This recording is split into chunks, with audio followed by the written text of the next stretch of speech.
കാരുണ്യാഭിഷേകം, ആരാധിക്കുന്ന ജീവിതങ്ങൾ കാരുണ്യാഭിഷേകം, കാരുണ്യാഭിഷേകം. ഈശോയിൽ ഏറ്റവും പ്രിയമുള്ള ദൈവമക്കളെ, നമ്മുടെ ജീവിതത്തിൽ ഒരു പ്രശ്നം വരുമ്പോൾ, ഒരു പ്രതിസന്ധി വരികയാണെങ്കിൽ, അല്ലെങ്കിൽ നാം പെട്ടെന്ന് നമുക്കൊരു മുന്നറിയിപ്പും കൂടാതെ ഒരു വിപത്തിൽ ചെന്ന് ചാടിയാൽ അവിടെ നിന്ന് നമുക്ക് എങ്ങനെ രക്ഷപ്പെടാൻ സാധിക്കും? ചിലപ്പോൾ മറ്റുള്ളവർ നമുക്ക് വേണ്ടി ഒരുക്കിയ ഒരു കെണിയായിരിക്കാം. ആ കെണിയിൽ നിന്ന് നമുക്ക് എങ്ങനെ രക്ഷപ്പെടാൻ പറ്റും എന്നുള്ളതിന് വിശുദ്ധ ഗ്രന്ഥത്തിൽ ദാനിയേലിലൂടെ നമുക്കത് മനസ്സിലാക്കുവാൻ ദൈവം ഒരു അവസരം നൽകുകയാണ്. നബൂഖദ്നേസർ രാജാവ് ഒരു സ്വപ്നം കണ്ടു. അദ്ദേഹം തൻ്റെ കൊട്ടാരത്തിലെ മന്ത്രവാദികളെ, മറ്റുള്ളവരെയോ ജ്ഞാനികളെ അറിയിച്ചു. അവർക്കാർക്കും അത് പറയുവാൻ സാധിച്ചില്ല. അപ്പം അതുകൊണ്ട് അവരെല്ലാം വധിക്കുമെന്ന് ഈ രാജാവ് ആജ്ഞാപിക്കുകയാണ്, വിളംബരം ചെയ്യുകയാണ്. അപ്പം അവിടെയുള്ള എല്ലാവരെയും വധിക്കുന്നതിൽ ഈ ഒരു അവസരത്തിൽ ദാനിയേൽ ചെയ്ത കാര്യം എന്താണെന്ന് ചോദിച്ചാൽ, ദാനിയേലിൻ്റെ പുസ്തകം 2-ാം അധ്യായത്തിൽ നമ്മൾ കാണുന്നൊരു കാര്യമുണ്ട്. ദാനിയേൽ ഹനനിയായെയും അസറിയെയും അദ്ദേഹത്തിൻ്റെ കൂടെയുള്ള മിഷായേലിനെയും അവരുടെ അടുത്ത് ചെന്ന് ഈ കാര്യം പറയുകയാണ്. രാജാവ് ഇങ്ങനെ വധിക്കുവാനായിട്ട് പദ്ധതി ഇട്ടിരിക്കുകയാണ്, നമുക്ക് ഒരുമിച്ച് പ്രാർത്ഥിക്കാം.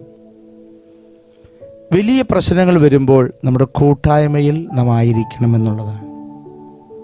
ഒന്ന്, നമ്മുടെ കുടുംബത്തിൽ അല്ലെങ്കിൽ ജീവിത പങ്കാളിയോടൊത്ത്, മക്കളോടൊത്ത് നിങ്ങൾ പരസ്പരം ഈ കൂട്ടായ്മ നഷ്ടപ്പെടാതെ സൂക്ഷിക്കണം. ഒന്ന്, കൂട്ടായ്മ ഉണ്ടായിരിക്കണം.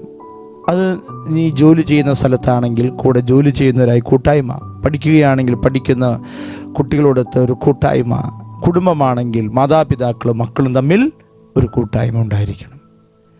അടുത്തത് നീ ചെയ്യേണ്ടത് ഈ കൂട്ടായ്മയിൽ നീ പ്രാർത്ഥിക്കണമെന്നുള്ളതാണ്. നീയും ഭാര്യയും നിൻ്റെ മക്കളും ഈ ഒരു പ്രശ്നം നേരിടുമ്പോൾ നിങ്ങൾ ഒറ്റക്കെട്ടായി പ്രാർത്ഥിക്കണം. ഭൂമിയിൽ 2 പേർ യോജിച്ച് ചോദിക്കുന്ന ഏത് കാര്യവും എൻ്റെ സ്വർഗസ്ഥനായ പിതാവ് നിങ്ങൾക്ക് നിറവേറ്റിത്തരും. അപ്പം ഈ ബോധ്യം നമുക്കുണ്ടാകണം. ദാനിയേൽ എന്ത് ചെയ്തു? ഈ മിഷായേലിനെയും അസറിയെയും ഹനനിയെയും കൂടി ഒരുമിച്ചിരുന്ന് പ്രാർത്ഥിക്കുകയാണ്. അപ്പോൾ കൂട്ടായ്മയിൽ പ്രാർത്ഥിക്കുമ്പോൾ ദൈവത്തിൻ്റെ ശക്തി ആ കൂട്ടായ്മയിലേക്ക് കടന്നു വരും. മുപ്പരിച്ചരട് പെട്ടെന്ന് പൊട്ടുകയില്ല എന്ന് വചനം പറയുന്നുണ്ട്. ഒരു 2 വള്ളി ഒരുമിച്ച് പിണഞ്ഞാൽ അത് ചിലപ്പോൾ മുറുക്കം കുറയും. ഒരു 3 വള്ളിയായി മെടഞ്ഞ് വരുമ്പോൾ അതിന് ഉറപ്പ് കൂടും. മൂന്നാമത് അവർ ചെയ്യുന്നത് ദൈവ കരുണ യാചിക്കുകയാണ്. നമ്മുടെ ജീവിതത്തിൽ നമുക്ക് ദൈവത്തിൻ്റെ കരുണ ആവശ്യമാണ്. ദൈവത്തിനോട് കരുണ യാചിക്കണം. ദൈവമേ, ഈ ആപത്തിൽ, ഈ പ്രശ്നത്തിൽ കർത്താവേ, നിൻ്റെ കരുണ ഭാവികളായ ഞങ്ങൾക്ക് ആവശ്യമാണ്. ആശ്രയിക്കുക, ശരണപ്പെടുക. വചനം എങ്ങനെയാണ് പറയുന്നത്? ബാബിലോണിലെ മറ്റ് ജ്ഞാനികളോടൊപ്പം താനും കൂട്ടുകാരും നശിക്കാതിരിക്കേണ്ടതിന് ഈ രഹസ്യത്തെപ്പറ്റി സ്വർഗസ്ഥനായ ദൈവത്തിൻ്റെ കരുണ യാചിക്കണമെന്ന് ദാനിയേൽ അവരോട് ആവശ്യപ്പെട്ടു. ഹനനിയായും മിഷായേലിനും അസറിയായും ഈ കാര്യം അറിയിക്കുകയാണ്. അപ്പോൾ നമ്മുടെ ജീവിതത്തിൽ ഒരു പ്രശ്നം ഉണ്ടാകുമ്പോൾ ആദ്യം നമുക്കൊരു കൂട്ടായ്മ ഉണ്ടായിരിക്കണം. 2, ആ കൂട്ടായ്മയിൽ നമ്മൾ പ്രാർത്ഥിക്കണം, ഒരുമിച്ച് കൂട്ടായ്മയോടെ പ്രാർത്ഥിക്കണം. 3, ദൈവത്തിൻ്റെ കരുണ യാചിക്കണം. നമുക്ക് പ്രാർത്ഥിക്കാം. കർത്താവായ ഈശോയെ, ഒരുപാട് പ്രയാസങ്ങളിലൂടെ, പ്രതിസന്ധികളിലൂടെ കടന്നു പോയിക്കൊണ്ടിരിക്കുന്ന ഞങ്ങളെയും ഞങ്ങളുടെ കുടുംബാംഗങ്ങളെയും ഞങ്ങളുടെ ഈ ഭാരതത്തെയും പ്രശ്നങ്ങൾ അവിടെയും ഇവിടെയൊക്കെ തല ഉയർത്തുമ്പോൾ ദൈവമേ, ഞങ്ങൾക്ക് കൂടുതൽ ദൈവത്തിൽ ആശ്രയിക്കുവാൻ, കൂട്ടായ്മയിൽ പ്രാർത്ഥിക്കുവാൻ, ദൈവത്തിൻ്റെ കരുണ യാചിക്കുവാൻ ഒരു കൃപ നൽകണമെന്ന് താഴ്മയോടെ ഞങ്ങൾ അങ്ങയോട് പ്രാർത്ഥിക്കുന്നു.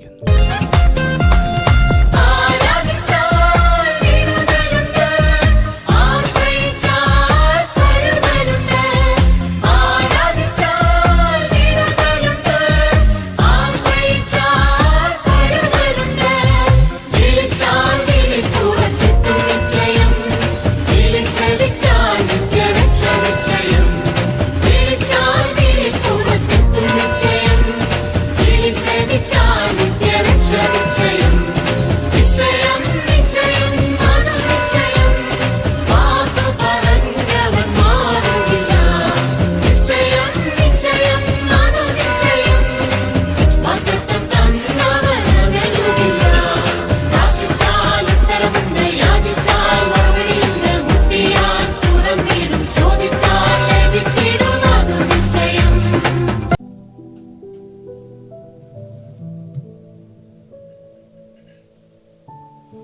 പരിശുദ്ധ പരമദിവ്യ കാരുണ്യത്തിന് എന്നേരവും ആരാധനയും സ്തുതിയും പുകഴ്ചയും ഉണ്ടായിരിക്കട്ടെ. പരിശുദ്ധ പരമദിവ്യ കാരുണ്യത്തിന് എന്നേരവും ആരാധനയും സ്തുതിയും പുകഴ്ചയും ഉണ്ടായിരിക്കട്ടെ. പരിശുദ്ധ പരമദിവ്യ കാരുണ്യത്തിന് എന്നേരവും ആരാധനയും സ്തുതിയും പുകഴ്ചയും ഉണ്ടായിരിക്കട്ടെ.